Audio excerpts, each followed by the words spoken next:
So I was on TikTok live this morning finishing up my braids, and I got some really good questions, and so I wanted to make a video based on some of those questions. So I had a few young ladies that were in the chat, and they were talking about how they were like younger, like 15, 12, stuff like that, and that they had started braiding, or they wanted to learn how to braid, or they wanted to get into hairstyling, and what tips I have for them. And I am a person that deals with imposter syndrome a lot.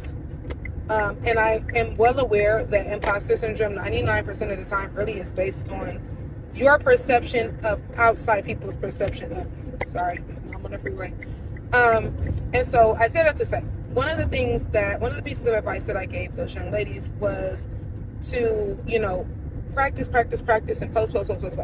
And to learn not to take things that people do or say to you personal, because the internet has become a cesspool of negative energy. And no matter what you do, I literally go on blocking sprees all the time. No matter what you do, you're going to run into somebody every now and then that's going to be a little shady. You also have people now, I've noticed there's a lot of people that try to they're very nice, nasty, and so they'll tell you like, oh, no shade, but if you say no shade, it's shade, right? So I always tell people, number one, just because you see somebody do a certain style a certain way doesn't mean that you have to do it exactly like that. Learn what works for you. So for instance, depending on what I'm doing, I don't always braid in one specific direction. I don't braid with one specific hand placement, right?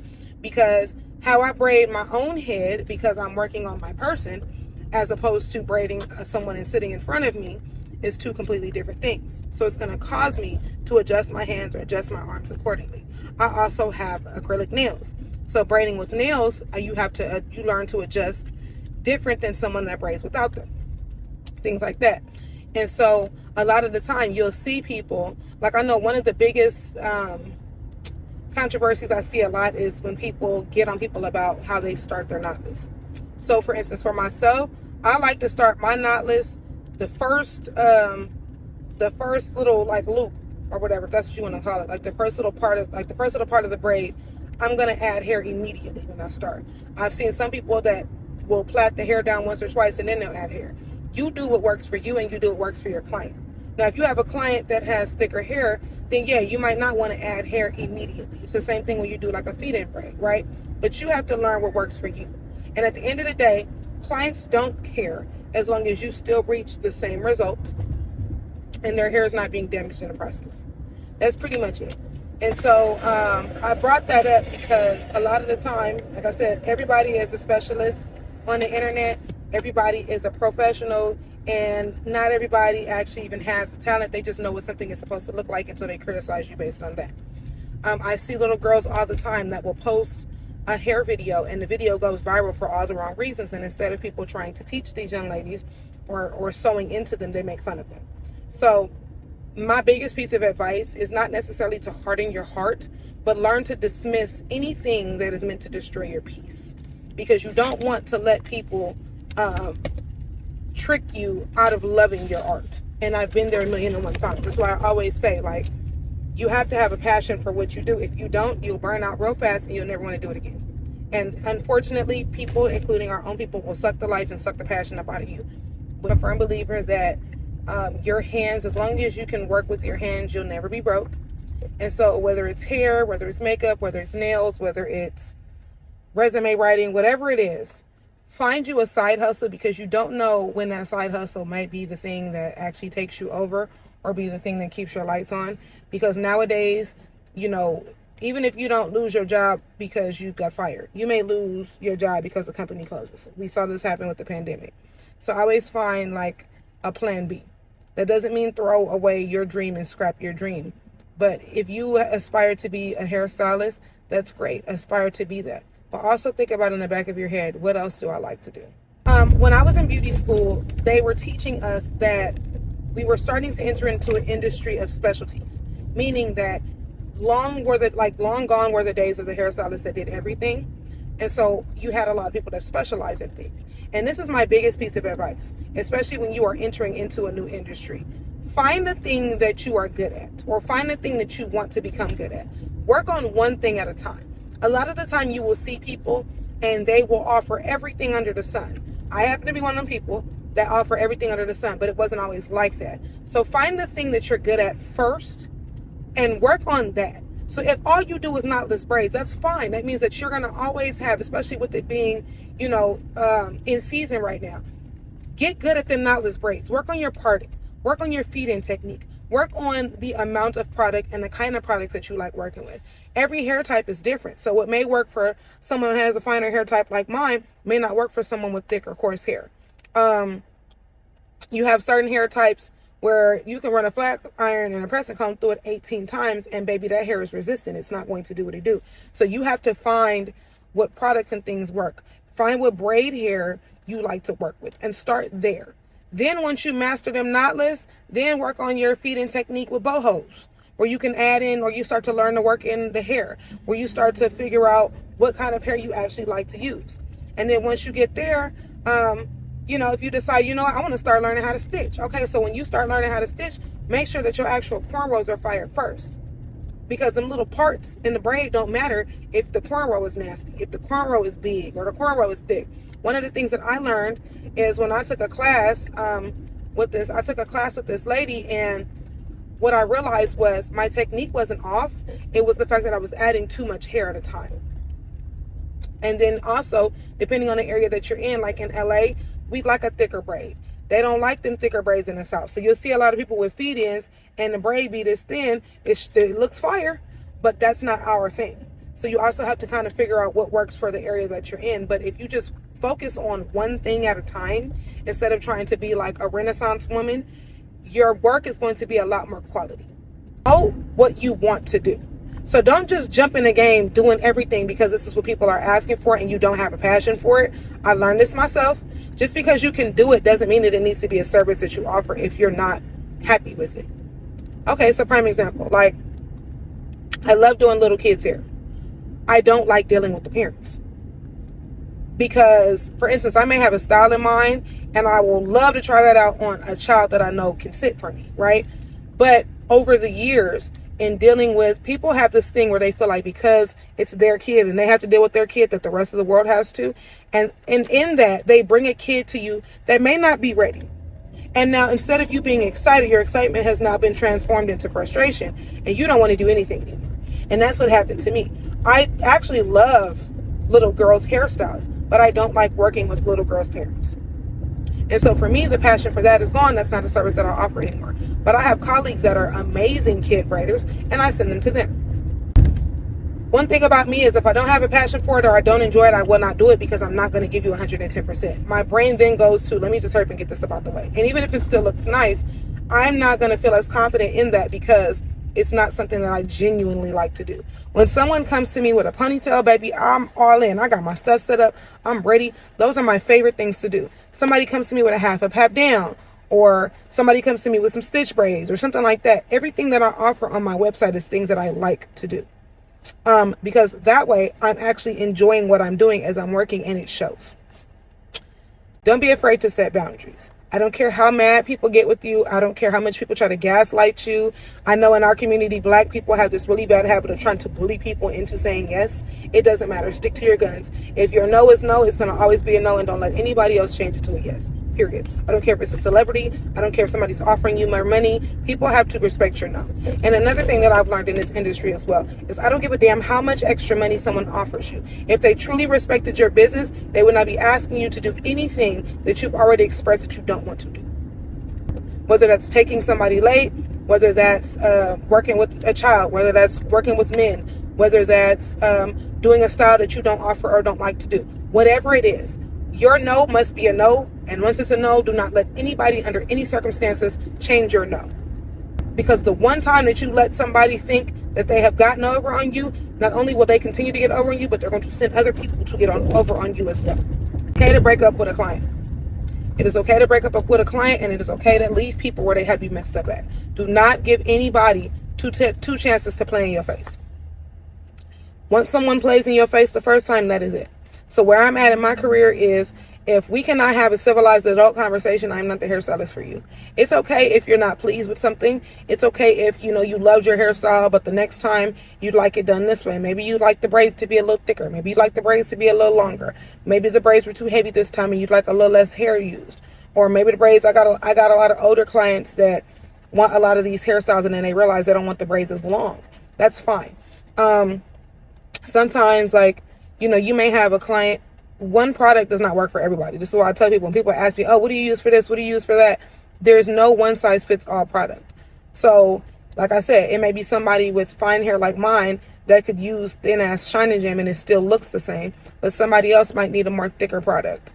But at the same time, you also have to be careful because there are clients that are allergic to, they may not be allergic to certain ingredients, but they may be allergic to certain colors. There's things like that. So if a client comes and tells you, hey, I don't know exactly what happened. I don't know if it's the braid hair or the product, but when you use this, it caused me a little discomfort, or I was really itchy this time, or whatever. Learn to come up with and provide solutions and education for those things instead of getting offended.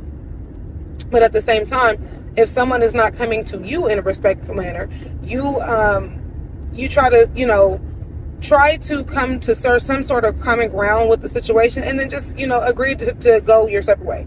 So I've had people where the minute that they don't get their way with me, they become very aggressive. I'm not an argumentative person. And because I am a business owner, I'm not going to do the back and forth. I don't fight with clients, things like that. Right. However, if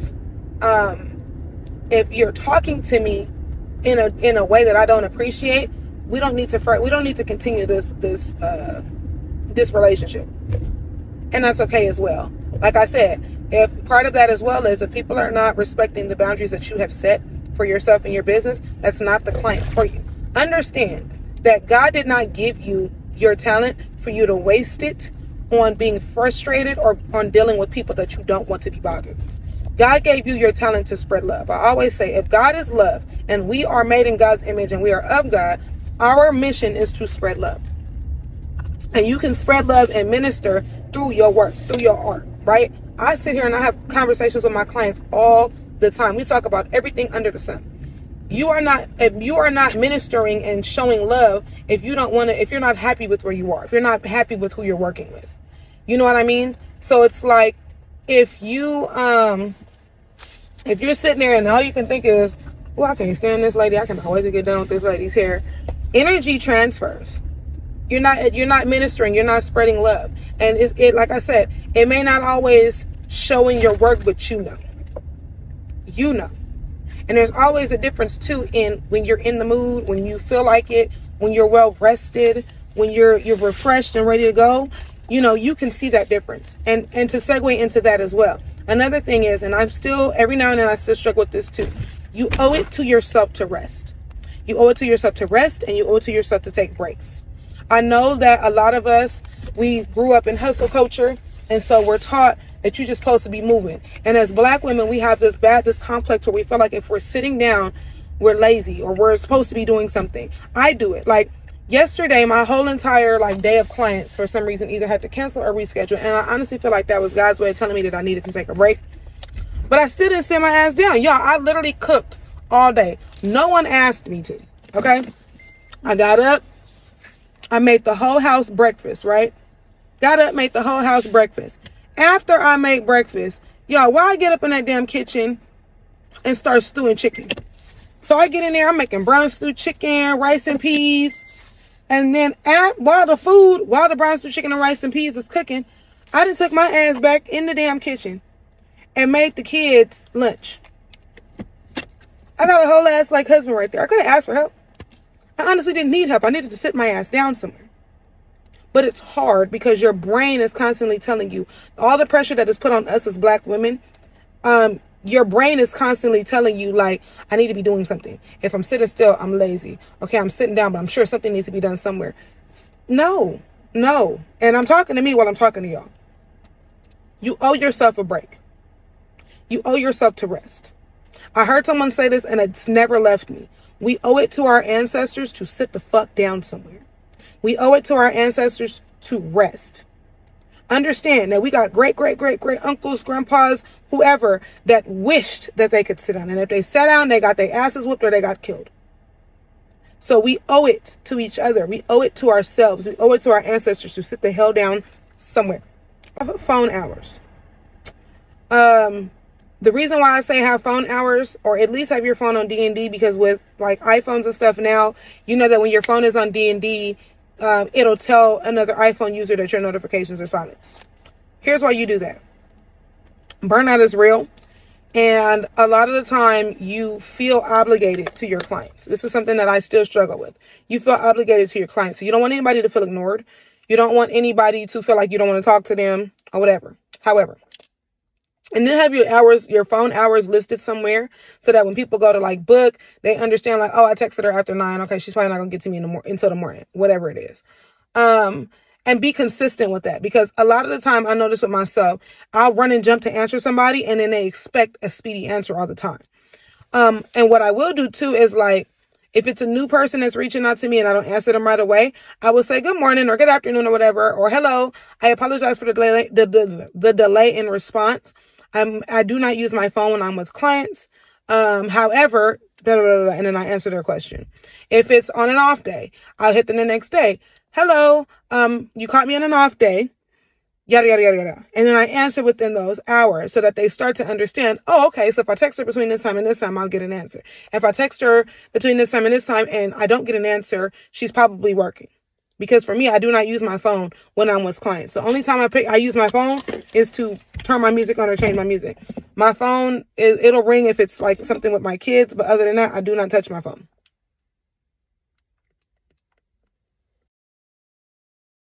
Even though you're not working a 9 to 5, still run your business like a 9 to 5. If you call Target after 11 o'clock, Target's automated system is going to tell you that Target is closed and call them back in the morning if you need a customer service representative, right? So it's the same thing. But like the biggest piece of advice is just from the gate, do not be afraid to assert yourself and do not be afraid to set boundaries. Because always remember, then people will play in your face and then someone else that has stricter rules or whatever, they'll respect theirs. Do not renege on those rules. None of that. And then a lot of the clients that I have, they've been with me for 10 plus years now.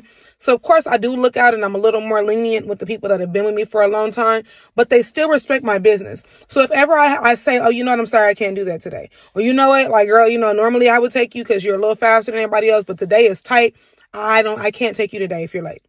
They understand. They'd be like, oh no, it's cool. No problem. I understand. I had one of my longtime clients cancel on me yesterday because she got called into work. Okay, well, that's the same day cancellation.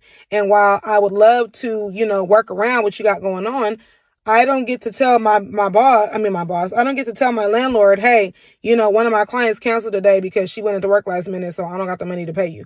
It doesn't work like that. So you still have to every now and then just reinforce those boundaries, and you can do it in a polite manner. So for instance, she asked me like, oh, can I please reschedule to this day? And I told her, look, if you cancel today, it is considered a same day cancellation. You will have to place a new deposit.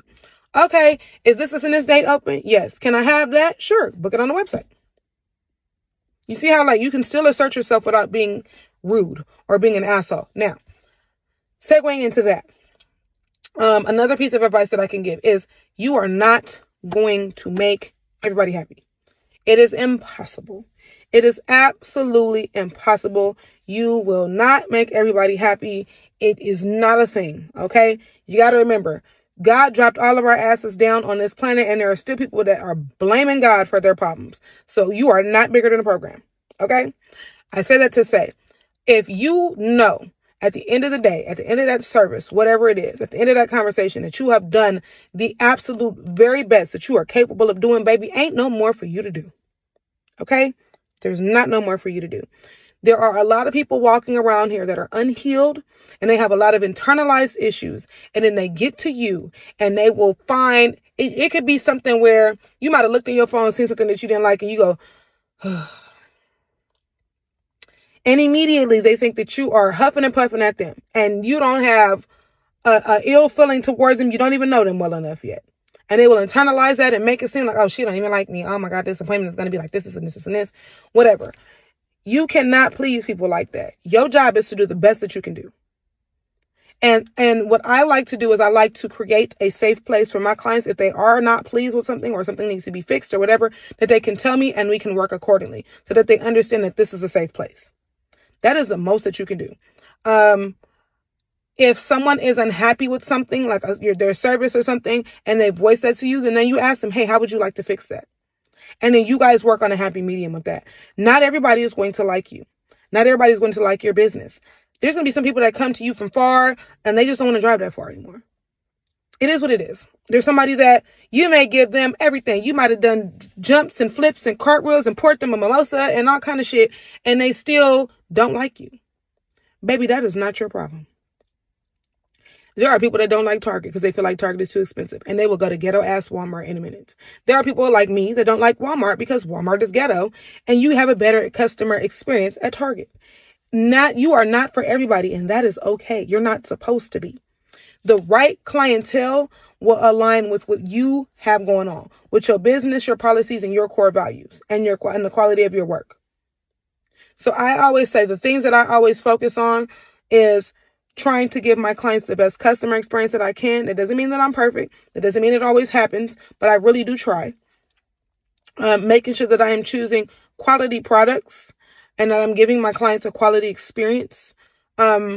Let's see, what else? Making sure that I am knowledgeable about what it is that I'm talking to my clients about, because I like to offer client education at their appointments so that they understand why their hair may be dry. A lot of people feel like they have unmanageable hair, and then once I get them from up under the dryer after a deep condition and they touch it, it's completely different. Why? Because you may not be moisturizing your hair correctly. With your hair type, you may not be using the right products. Also remember that there are some clients that just want to get their hair done. They don't give a damn about hair care. For me personally, that's not my kind of client. My main focus is on growing, cultivating, and nourishing your hair and teaching you how to do so that if something happens to me, look at what happened with COVID. I didn't have any clients that came back with hair loss or broken off hair or messed up hair after COVID because I had them so gamed up that by the time all of that stuff happened, when they came back to me, their hair was fine. So focus on that. Also, if you do have one of those clients that just want their hair done and they don't care, don't waste your breath. Just if you can perform the service and you're comfortable with doing so, perform the service. Thank them for coming. Send them all out their way. And then lastly, with this era of social media, this has given people that should not have an opinion or a platform of space to voice their opinion and have a platform. Don't let that get to you. What matters is how those people that get up out of your chair feel. How those people that are talking to you and inquiring before an appointment feel. That's what matters. Do not let the outside world scare you out of, or like I said, trick you out of your craft. Everybody's going to have an opinion. Don't let it bother you. What I do is if somebody says something, we can disagree. But if somebody says something that you can tell is meant to be shady or meant to be hurtful, block. Don't give it a time of day. Don't respond to it. Block it. Whatever people got going on in their personal life that's causing them to be assholes is not your problem, and you do not have to be subject to it, nor do you have to deal with it. Learn to just look at certain shit and be like, oh yeah, no nigga, we're not doing this today, block, and be done with it. That's it. There's people that love me, there's people that don't love me. There's people that love my work, and there's people that think that I'm not worth what I charge. Guess what? At the end of the day, I don't give a shit. What matters is how I feel about me. What matters is the energy and the time and the dedication that I put into what I do, because only I know what it took for me to get there. And that is my TED Talk for today, y'all. So if you guys have any other questions, if there's any other pieces of advice that you guys want or whatever, please do not hesitate to reach out and ask. I do have some older videos like on my YouTube and stuff like that where I give out like behind the chair advice. I'm so sorry. I know I be scratching my nose. But for some reason, when I get on camera, my nose gets itchy. But yeah, so that is that. I hope you guys all have a beautiful and blessed Monday, and I will talk to y'all later.